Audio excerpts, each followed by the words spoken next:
ایک بزرگ تھے، وہ گلی سے گزر رہے تھے۔ ایک شرابی کو دیکھا کہ وہ گندی نالی پر پڑا تھا، نشے میں دھت، حالت غیر ہوئی ہے۔ انسانی ناطے اس پر ترس آیا، اس کو وہاں سے اٹھایا، اس کا منہ دھویا اور اس کے گھر چھوڑ آئے۔ خیرات ہوئی، سحری کے وقت، تہجد کے وقت وہ مسجد میں گئے، وہ بزرگ جیسا ان کی عادت تھی، تو دیکھا کہ ان سے پہلے آج کوئی شخص تہجد کے مصلی پہ بیٹھا ہے اور نوافل ادا کر رہا ہے۔ بڑی حیرت ہوئی، دیکھا تو یہ وہی شخص تھا جس کو آج دوپہر کو گندی نالی سے اٹھا کر کے اس کا منہ دھو کر کے ان کے گھر چھوڑ کے آئے تھے۔ تو حیرت سے کہا، بار الہ تیری قدرتوں کے رنگ، یہ آج ہی تو میں نے شراب خانے سے باہر گندی نالی پہ پڑا ہوا دیکھا۔ ہاتف سے آواز آئی، میرے بندے تو نے اس کا منہ دھو دیا تھا، میں نے اس کا دل دھو دیا۔ تو جب کوئی شخص اپنا منہ دھوتا ہے، اپنے ہاتھ دھوتا ہے، تو اللہ اس کے گناہ دھو ڈالتا ہے۔ تو یہ نصف الایمان ہے، یہ آدھا ایمان ہے۔ ہمارے دین نے ہمیں صفائی کا، ستھرائی کا، پاکیزگی کا، عفت کا، پاک دامنی کا حکم دیا ہے۔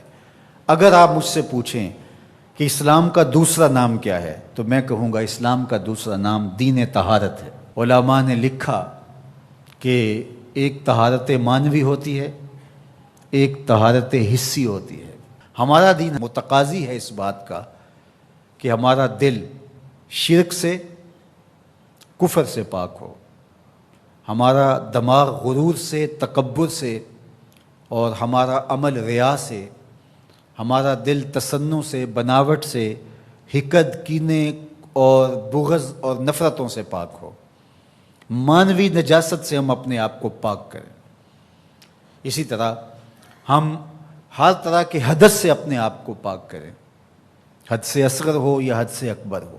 وضو سے رہیں، وضو پر وضو کرنا مستحب ہے اور یہ قربت الہی کا ذریعہ ہے، اور ہر وضو کے ساتھ مسواک کرنا مستحب ہے، اور اگر مسواک نہیں ہے تو آپ انگلی کے ساتھ اپنے دانتوں کو صاف کریں۔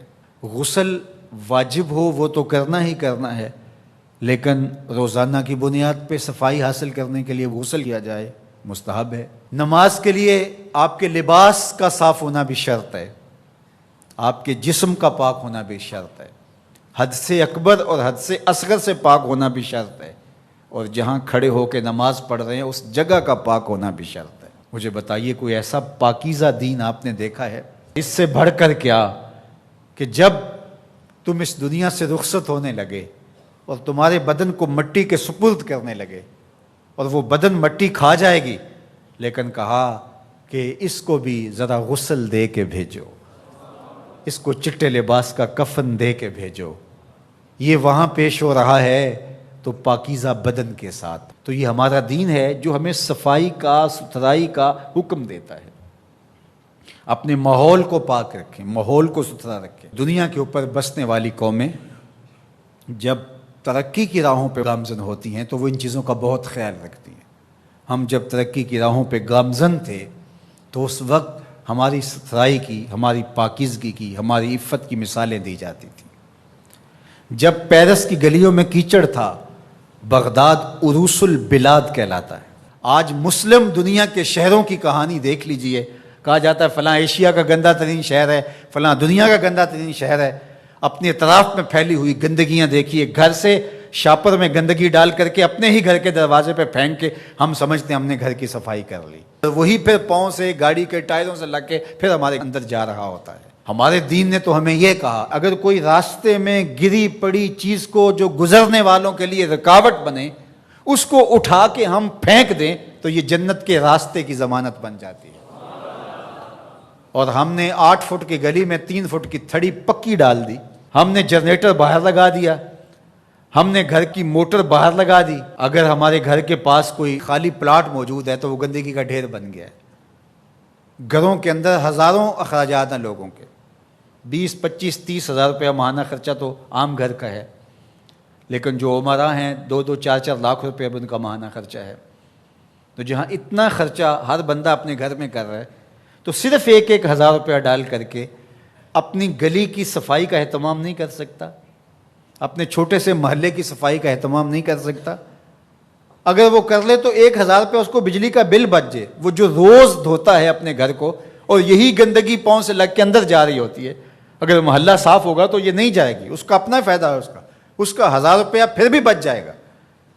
لیکن ہم اس کو کرنے کے لیے تیار نہیں، اپنے گھر کو صاف کر لیا اور باہر گندگی ڈال دی، اور دوسرے نے بھی اپنے گھر کو صاف کر لیا، باہر گندگی ڈال دی، راستے کے اندر گاڑی کھڑی کر دینا، چلتے راہ کے اندر ریت مٹی پھینک دینا، اور پھر 2 دن اس کو اٹھانا ہی نہ، لوگ اذیت سے گزرتے، کوئی بات نہیں۔ کس طرح کا معاشرہ بن گیا ہوا ہے؟ کس طرح بندہ گوارا کرتا ہے کہ اس نے سڑک پہ موٹر سائیکل کھڑی کی ہوئی ہے اور پیچھے ٹریفک رکی ہوئی ہے، اور وہ مزے سے جو ہے وہ اندر سے کلفی لے رہا ہے، کوئی اور چیز لے رہا ہے، اور لوگ ہارن بجا رہے ہیں، وہ کہتا ہے بہ جو تنو آگے لگی ہے، وہ کہتے ہیں جی اس نے بھی تو روکا ہوا تھا، مجھے کیا ہے؟ عجیب کہانی ہے بھائی۔ کیا یہ ایک مسلمان کا طریقہ ہے؟ یہ تو ایک اچھے انسان کا طریقہ بھی نہیں ہے۔ مسلمان تو اس سے اوپر والے درجے کا شخص ہوتا ہے۔ اچھا انسان ہونا بہت بڑی بات ہے، اچھا مسلمان ہونا تو اس سے بڑی بات ہے۔